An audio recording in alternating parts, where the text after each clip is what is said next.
Bom, vamos lá então, dando sequência nos vídeos, modulagem de máquinas síncronas, nós vamos estar conversando hoje sobre a análise do gerador trabalhando em vazio. Então nós vamos ver, o objetivo de hoje é ver como vão se comportar as tensões e correntes em cada uma das bobinas do gerador, quando esse gerador está operando em regime permanente, velocidade constante e sem carga, a vazio. Então nós vamos ver como identificar o valor das tensões, lembrando que então, as tensões nas fases VA, VB e vão ser dadas por um valor de tensão máxima multiplicado pelo seno de ômega t, menos 120 graus na fase B, mais 120 graus na fase C.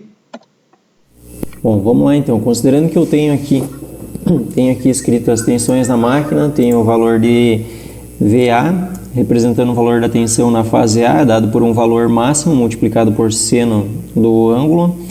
Eu tenho o valor do VB, que vai estar deslocado, então, 120 graus, e o VC, que vai estar deslocado, o VA mais 120 graus, VB menos 120 graus. Então, eu posso escrever a matriz AVABC, a matriz que vai representar os valores das tensões nas fases A, B e C, conforme a seguir. Se eu quiser saber, então, se eu quiser representar o valor dessas tensões em termos dos valores no eixo direto, eixo quadratura e o eixo zero, então eu vou pegar esse valor ABC e vou multiplicar pela matriz de transformação inversa, como nós vimos nos vídeos anteriores. Então vamos lá. Posso escrever aqui que a CP1, que é aquela matriz de transformação inversa, né? Certo? Podemos escrever aqui que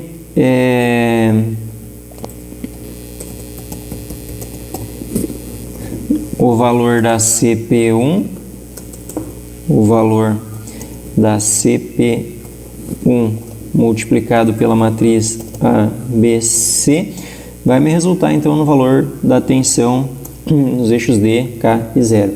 Ou seja, olha só, quando eu represento esses valores das tensões equilibrados nos eixos D, K e 0, a tensão no eixo direto vai ser 0, a tensão no eixo 0, 0, e a tensão no eixo quadratura vai ser raiz de 6 sobre 2. Vai ser igual a raiz de 6 sobre 2 vezes o valor médio, ok? Só uma correção aqui, então, a raiz de 6 sobre 2 vezes o valor máximo, né? Vezes o valor da tensão de pico. Que no caso, a raiz de 6 sobre 2 é igual a raiz de 3 sobre 2, que vai ser igual a tensão tensão de linha da máquina. Então a tensão no eixo direto vai ser 0, a tensão no eixo quadratura vai ser igual ao valor da tensão de linha, e a tensão no eixo 0 vai ser igual a 0. Só para nós entender um pouco melhor isso, como está apresentado no livro, no nosso material lá. Então vamos lá, considerando a operação da máquina em regime permanente, nós vamos ver que todas as derivadas vão ser igual a 0. Então, também as correntes, nós vamos ver que como nós estamos considerando a máquina operando em vazio, quer dizer, a corrente no estator, nossas A, B e C são 0, a máquina está operando em vazio, então ID, IQ, ID e IQ são 0, e as correntes no rotor também tenham elas iguais a 0. A única corrente que nós vamos ter então é a corrente no bobinado de campo, que vai ser dada pelo valor da tensão no bobinado de campo dividido pela resistência do bobinado de campo. Então, partindo dessas informações, o objetivo vai ser nós determinar qual vai ser o valor da tensão gerada, a tensão induzida nos terminais nas bobinas A, B e C do estator da máquina, levando em consideração a corrente no bobinado de campo, levando em consideração a tensão que nós estamos aplicando no bobinado de campo. Então, como nós vimos lá no livro, em um vídeo anterior, quando nós falamos sobre a transformação das equações da tensão, nós vimos que a tensão nas fases D, K e 0 podem ser obtidas pela equação que está apresentada lá no livro, equação 3.32 e equação 3.33, da mesma forma tensão no bobinado de campo. Como nós conversamos, então, assumindo que as derivadas, todas elas vão ser consideradas então, que a máquina está em regime permanente, as derivadas vão ser consideradas igual a 0, isso vai simplificar a nossa equação. Nós vamos ver que desses termos, nós vamos considerar também que as correntes H, G, K e as correntes sequência 0, todas são iguais a 0.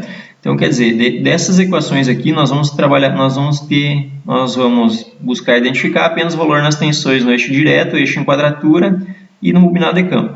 No bobinado de campo, nós já temos aqui que a tensão no bobinado de campo vai ser dada pelo valor da resistência de campo vezes a corrente, ou seja, a corrente vai ser dada pela tensão dividido pela resistência, certo? Nessas equações aqui, nós precisamos lembrar que, como nós temos definido lá no livro o KQ vai ter o mesmo valor do KD, então esse dividido por esse é igual a 1, e a derivada da posição angular do rotor é igual à velocidade angular da máquina, certo? Lembrando que o parâmetro que é utilizado lembrando que quando nós calculamos a tensão no eixo direto, ela vai ser dada pelo valor da velocidade angular multiplicada pelo valor do fluxo concatenado no eixo em quadratura. E o mesmo ao contrário aqui, no eixo em quadratura vai ser dado pelo valor do fluxo concatenado no eixo direto. Essa explicação aqui está lá no outro vídeo anterior, quando nós falamos então do desenvolvimento dessas tensões.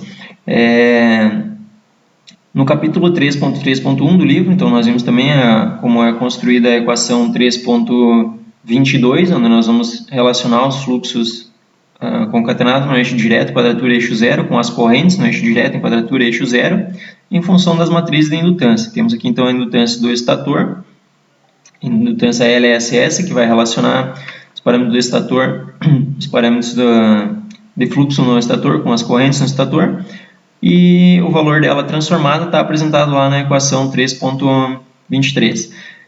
Da mesma forma, a matriz LSR transformada e a matriz LRR, essa é a mesma, independente mesmo a transformada, ela não muda. Então, as matrizes anteriores podem ser organizadas separando os parâmetros que vão estar relacionados ao eixo direto. Nós temos então os parâmetros do eixo direto, da bobina H e da bobina F, do eixo direto, da bobina F e da bobina H, são os parâmetros de fluxo relacionados ao eixo direto, e os parâmetros que estão relacionados ao eixo em quadratura, então o Q, o G e o K. Q, o G e o K é de sequência zero. Então, separando esses parâmetros, podemos organizar dessa forma, é como está apresentado no livro, lá na equação 3.51 e a equação 3.52. Então, separados os termos que se referem ao eixo direto, separados os termos que se referem ao eixo em quadratura. Então, aqui junto os termos do rotor e do estator, que estão relacionados ao eixo direto, junto aos termos do rotor e do estator, que estão relacionados ao eixo em quadratura. Fazendo a multiplicação aqui das correntes pela matriz de indutância, nós vamos ver que para o fluxo magnético concatenado no eixo em quadratura, nós temos aqui 0 multiplicado pela corrente de campo. Só uma observação então, para todos os parâmetros aqui, de corrente direta, corrente combinado H, K, Q, G, K e 0, todos aqui vão ser 0. O único valor de corrente que nós vamos ter um valor positivo, um valor válido, digamos assim, um valor vai ser a corrente no bobinado de campo, que é dado pela tensão dividido pela tensão aplicada no bobinado de campo dividido pela resistência no bobinado de campo. Então, fazendo essas multiplicações aqui, nós vamos ter que o fluxo concatenado vai ser dado por 0 vezes o valor da corrente de campo. E o fluxo concatenado no eixo direto vai ser dado pelo valor da indutância mútua formada entre o eixo direto e o bobinado de campo vezes a corrente no bobinado de campo. Então, a partir daí, determinamos o valor do fluxo concatenado no eixo direto, no eixo em quadratura, e vamos substituir esse valor lá nas nossas equações da tensão. Vamos substituir esses valores lá nas equações da tensão. Então, eixo em quadratura, eixo zero. Lembrando que então o eixo em quadratura, o fluxo concatenado no eixo em quadratura vai ser utilizado para calcular a tensão no eixo direto, e o fluxo concatenado no eixo direto vai ser utilizado para calcular a tensão no eixo em quadratura.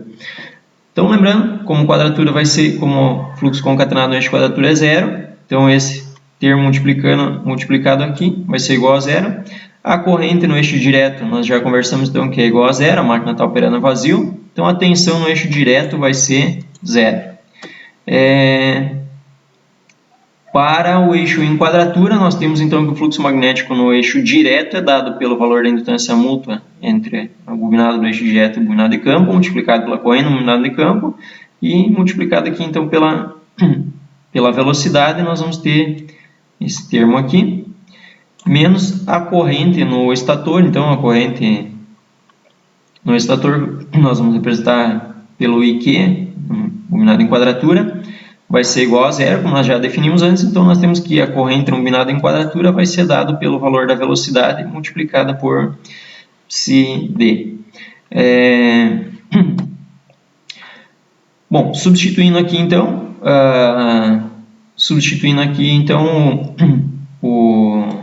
na equação, nós temos que a tensão nominada em quadratura vai ser dada pela velocidade multiplicada pela indutância mútua vezes a corrente. Lembrando que a corrente é dada pela tensão nominada em campo dividido pela resistência. Substituímos aqui o IF pela tensão nominada em campo dividido pela resistência. Obtemos que a tensão nominada em quadratura vai ser dada por essa equação, como está apresentado lá em 3.54 no livro, com uma observação que, como nós vimos lá no início, naquele desenvolvimento no MATLAB, esse termo aqui corresponde à tensão de linha, tensão entre duas fases da máquina. Então, nesse vídeo nós vimos como encontrar todas as tensões e correntes na máquina quando ela está em regime permanente e operando a vazio. No próximo vídeo nós vamos ver como encontrar esses parâmetros quando a máquina está trabalhando conectada a uma fonte de alimentação externa. Obrigado pela atenção.